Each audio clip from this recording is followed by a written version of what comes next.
Welcome back to another episode. Today's topic, word of the day, is shock, right? What's a shock? Well, a shock is a jolt to your routine. Whatever you predicted or whatever you thought would happen, that shock is that jolt of realizing that that prediction is wrong, and it's wrong on perhaps a massive scale, right? So, shock. What do we actually need shocks for? If anything, 2020 has probably been a big shock for most folks because we were headed in a certain direction, right? So that was our path, that was our destination, that was our direction. And our direction changed. And it stopped being about where we were going and it started being about where we are going, right? So the whole idea of social distancing, like whoever kind of heard about that one before, right?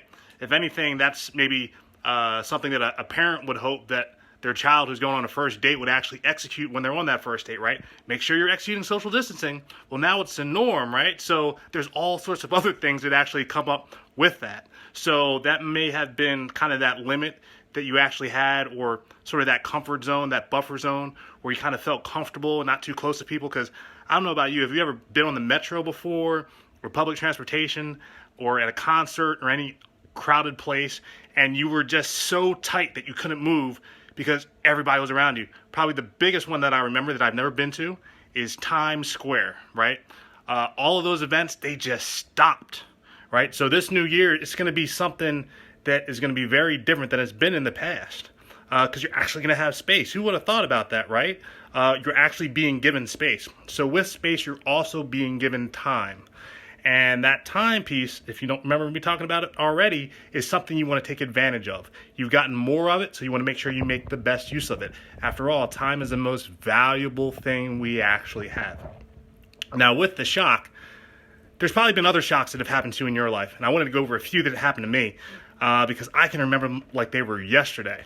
Probably the first shock that I can remember growing up, I think I may have been about 14 or 15. I was playing basketball and I was going to go up and I was going in for a layup. And then a friend of mine, John, he thought he could out jump me, but he couldn't. But his elbow hit me right in the mouth, right here, and knocked my tooth in. And the first thing that I'm thinking of is, no, like what's happened to my smile? Like I was trying to smile in the mirror and that tooth was just looking like it was missing. It was hanging on a thread. It was nasty. And I thought like that life just kind of stopped at that moment. I'm just like, I don't know what happens from here, because I never experienced something like that before. Fortunately, they were able to repair it. They were able to put it back in place, and I still had the smile, which I was happy about. But until they actually put that together, I didn't know what was going to happen. So that's what shocks can do. When you don't go through shocks regularly, as far as a shock to your system, you don't know what to expect. And so that was the first one that happened to me. And I remember the next injury that happened to me was in college. I actually fractured my ankle playing ice hockey. And I'm thinking, how am I going to get back and forth to classes in college? I had to hobble myself on crutches, and it took me 4 times as long to get anywhere as it was before. Now, these days, it might actually be kind of nice because I could sit behind a computer and do everything virtually. But back then, I wasn't able to, right? So my options were limited, and I just had to suck it up and go through with it.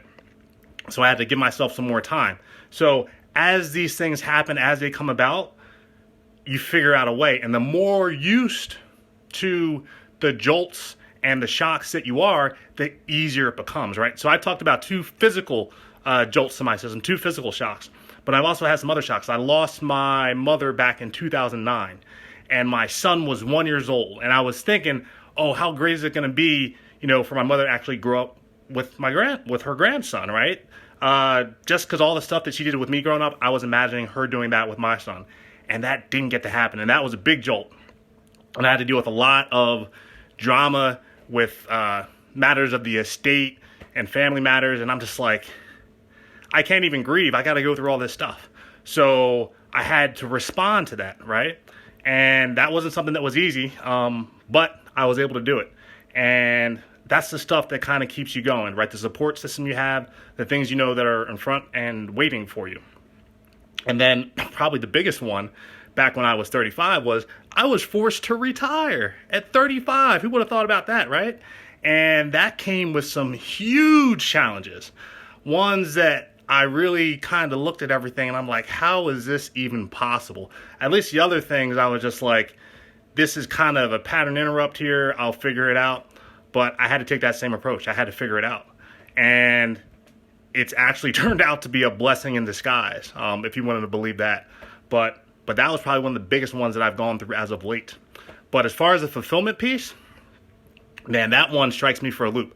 Because every day I look for the hard things in life. What's the most difficult thing that I need to accomplish that I can help other people with? Because that actually gives me fulfillment, right? So who thought you would get fulfillment from doing the hard stuff? Most people try to avoid that. I embrace it. I hug it. I bring it in. I bring it on. So that's odd, right? And if anything, since I go through that on a regular basis, 2020 really wasn't a big thing for me. It changed how I had to do things, but I had to adapt. And I'm used to adapt. So, it is what it is. But in any case, you got to take advantage of it. It doesn't matter what life throws at you. It matters how you respond to it. So hope you can get something from my messages in regards to getting shocked. Hopefully the shocks that are happening to you now or the ones that are coming in the future, you're going to be ready. You're going to be prepared for them because you're not going to expect to stay in your comfort zone. You're going to be willing to break out of it. So if anything, let this end of 2020 be something that's allowing you to push yourself, get yourself out of your comfort zone, and be ready for what's coming. Because 2021, woo, I know it's going to be something big. I think 2020 was something else. I think 2021 is going to be even more dynamic, more challenging, but more opportunities with it. And that's what we got to look at it. Don't look at the challenge. Look at the opportunity that exists within the challenge. So, to be continued. All right, I'll catch you on the next segment. Bye.